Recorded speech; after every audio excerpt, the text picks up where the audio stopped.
감사드립니다.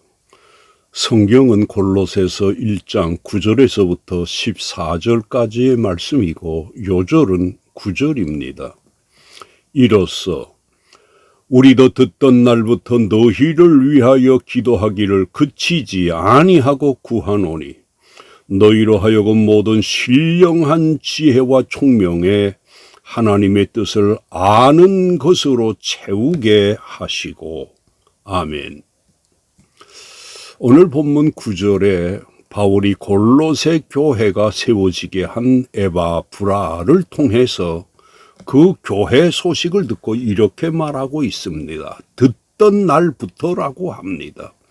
그래서 이 시간에는 이 듣던 날부터를 중심해서 말씀하려고 합니다. 그런데 바울이 골로새 교회 소식을 듣던 날부터 무엇을 했다고 합니까? 이것에 대해 9절에서 너희를 위하여 기도했다고 합니다. 우리가 여기에서 볼 수 있는 것처럼 골로새 사람들이 복음을 받아들여 믿음을 가짐으로 믿는 자가 되었으나 이것으로 그 믿음이 다 된 것이 아닙니다. 그래서 바울이 그들을 위해 필요한 바를 위해 기도했던 것입니다. 이처럼 기도는 믿음을 보다 더 아름답게 성장시키는 영적 도구입니다. 그런데 바울이 9절에서 골로새 교회의 소식을 듣던 날부터 기도를 했다고 하는데 현재 사람들이 이렇게 합니까? 유감스럽게 이렇게 하지 않는 경우가 많고 하지 못하는 경우가 많습니다. 어떤 사람은 그 어떤 소식을 들으면 기도하는 것이 아니라 그때부터 걱정합니다. 또 불안해합니다. 이것이 무엇을 뜻하는고 하면 믿어도 매사에 하나님과 신앙으로 그것을 연계시키지 않기 때문입니다. 우리 믿는 성도들은 자신의 믿음을 삶에 적용시켜야 합니다.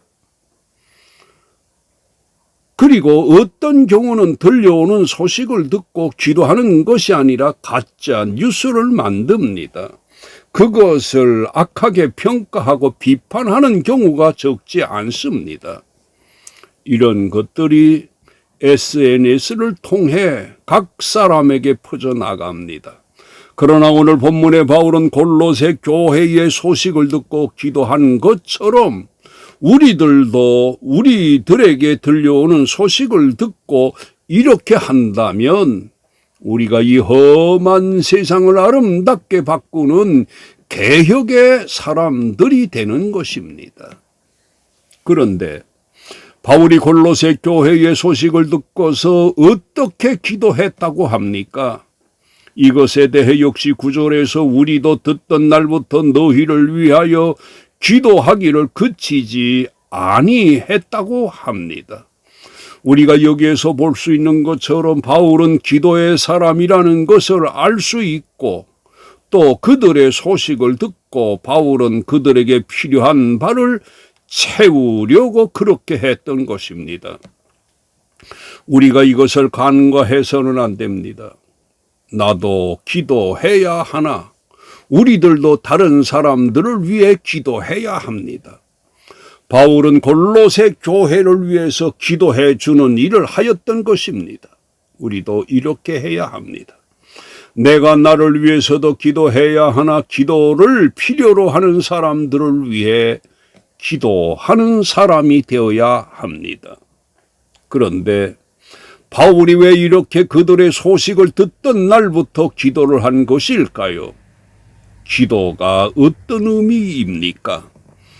기도는 연약하기가 그지없는 우리들에게 하나님이 역사하시기를 바라서 기도하는 겁니다. 기도는 연약하기가 그지없는 우리들에게 하나님이 개입하시기를 위해서 또 기도는 연약하기가 그지없는 우리들에게 하나님이 도우시기를 바라서 하는 것입니다. 우리가 이것을 꼭 기억해야 합니다. 우리들에게는 하나님만이 채워주셔야 되는 것들이 있습니다. 그래서 우리에게 기도가 필요한 것입니다. 그리고 기도는 하나님이 우리들의 일에 개입하시라는 것입니다. 왜 이렇게 하나님이 우리들의 일에 개입하셔야 할까요? 그 이유는 사람이 예수님을 영접하고 믿음으로 살고 그 믿음을 유지한다는 것이 결코 쉬운 것이 아니기 때문입니다. 그래서 베드로 전서 5장 8절에서 이렇게 말씀하시고 있습니다. 너희 대적마귀가 우는 사자같이 두루 다니며 삼킬 자를 찾는다고 합니다. 이래서 우리가 믿음과 함께 기도하는 사람이 되어야 합니다. 그리고 바울은 에바브라에게 골로새 사람들이 예수님을 영접했다는 소식을 듣고 무슨 기도를 한 것일까요? 이것에 대해 너희로 하여금 모든 신령한 지혜와 총명의 하나님의 뜻을 아는 것으로 채우게 하시고 라고 기도합니다. 우리가 여기에서 볼 수 있는 것처럼 사람이 예수를 영접한 것은 거듭난 아이의 상태라고 할 수 있습니다. 믿음의 시작인 것입니다. 아이의 경우 앞으로 많은 것을 배워야 하는 것처럼 믿음도 마찬가지입니다. 그런데 거듭난 성도들에게 이 필요한 바를 누가 채워주셔야 합니까? 하나님이십니다. 부모가 아이에게 젖을 먹이고 교육을 하는 것처럼 믿음도 마찬가지입니다.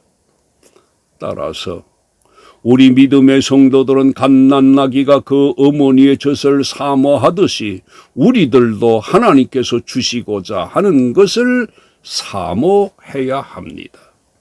그러면 바울이 골로새 교회 성도들을 위해 어떤 내용으로 기도를 했다고 합니까?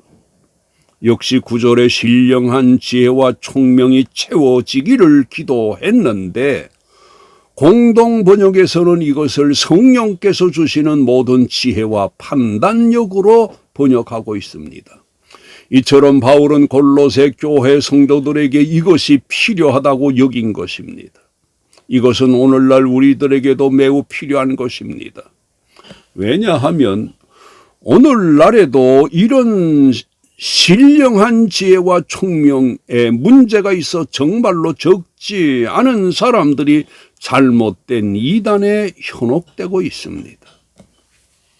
현재 사람들의 지적인 지식과 과학적인 지식은 대단합니다. 그러나 오늘 본문에서 말씀하시는 이 신령한 지혜와 총명이 없는 경우가 많습니다. 이 결과 사람들의 삶은 과학적인 지식의 도구로 굉장히 매우 편리해졌습니다.